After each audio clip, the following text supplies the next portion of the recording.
Hey, this is Thrillho with SturdyPine.com. I'm here at Evolution 2013, and I'm here with the legend, James Chen himself. How are you doing today, James? I'm overwhelmed with emotion right now. It's amazing.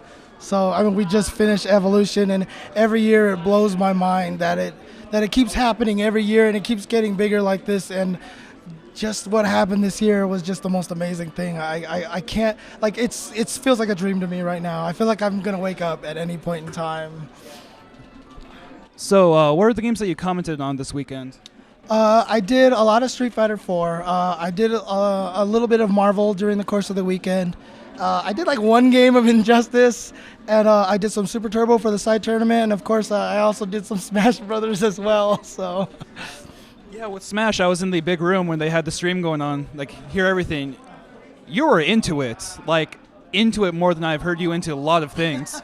Dude, I love the game. I mean, it was Evo East and Evo West during the 2006 and 7 years when Smash Melee was in Evo, and I hadn't watched a lot of competitive Smash. I played the hell out of it, just for fun, free for all stuff. But then when I saw the competitive stuff, I just fell in love with it, and I loved the pacing of the game. And so, true fact, the first game I ever commentated was Melee at an Evo East. I was standing there on the mic just going, "Oh, nice.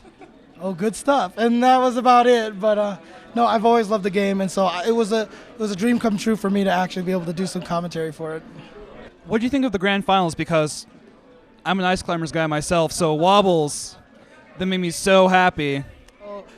I had said it before. I wanted an Ice Climbers in top 8. I wanted it. I wanted to see free Ice Climbers. I wanted to see what Wobbling was going to do to the tournament, and I was so happy because Wobbles, not only he played in the Evo tournaments a long time ago. He's also a great intelligent guy. Wrote a lot of great articles and stuff like that. I hugely admire the guy, and so I was rooting for him. I thought it was fantastic that he made it up there. So. Wobbles talking about Ice Climbers is basically the only reason that I didn't drop them back in like '08. I wanted to, but I was just like, this is really hard. But then I found the stuff, and it's like, all right, there we go. So what was your experience commentating on Street Fighter 4 this year? Lots of great competition. Oh, man.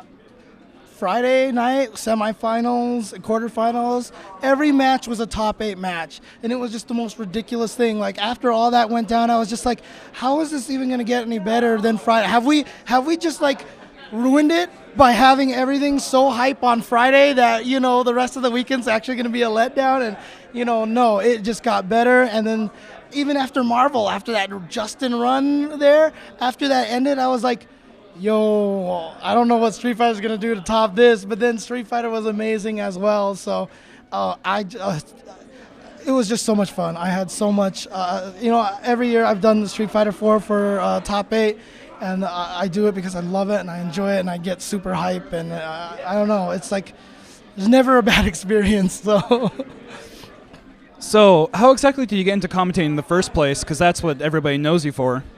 It was luck in a lot of ways. I mean, okay, so here's the thing. Like, I've always had a history of wanting to disseminate information because my goal has always been to get more people playing the game. So I started with facts that I posted on Game Facts. In fact, you can find all of them on there still right now. I would do tutorial videos. I would do articles in the forums for SRK. I would do all this stuff. And when Street Fighter first started getting streaming and when people first started doing commentary, I was really unsatisfied with how it was going.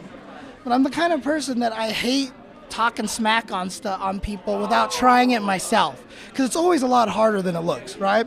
And so I was going to the Wednesday night fights when it was back at Shiggle BMX's garage. Shout out to Dan. And AJ, Potato Head, part of Level Up, just started streaming because he wanted to learn to stream. And when he did that, he's like, who wants to commentate?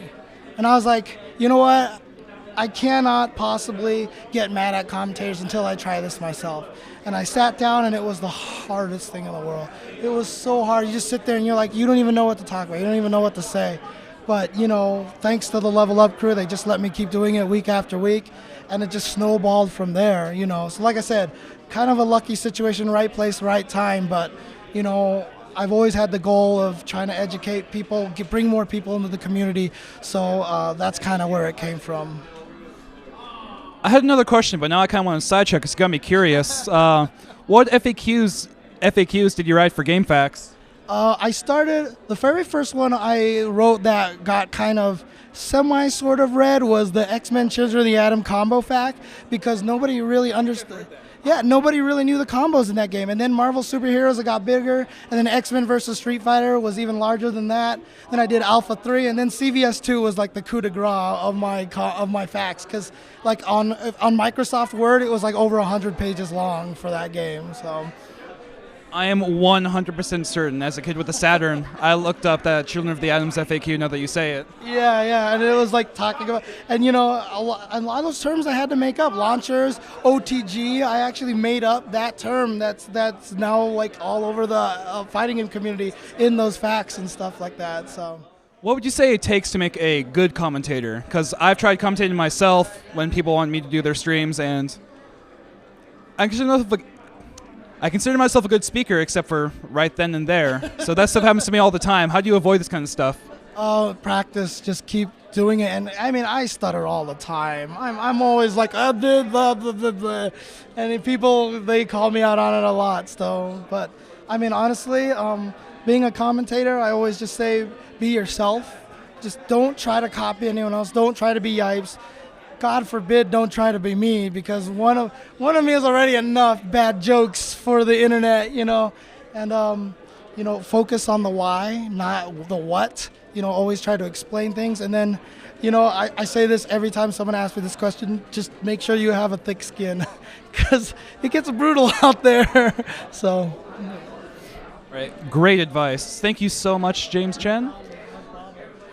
This is Thrillho with Sturdy Pine. See you later.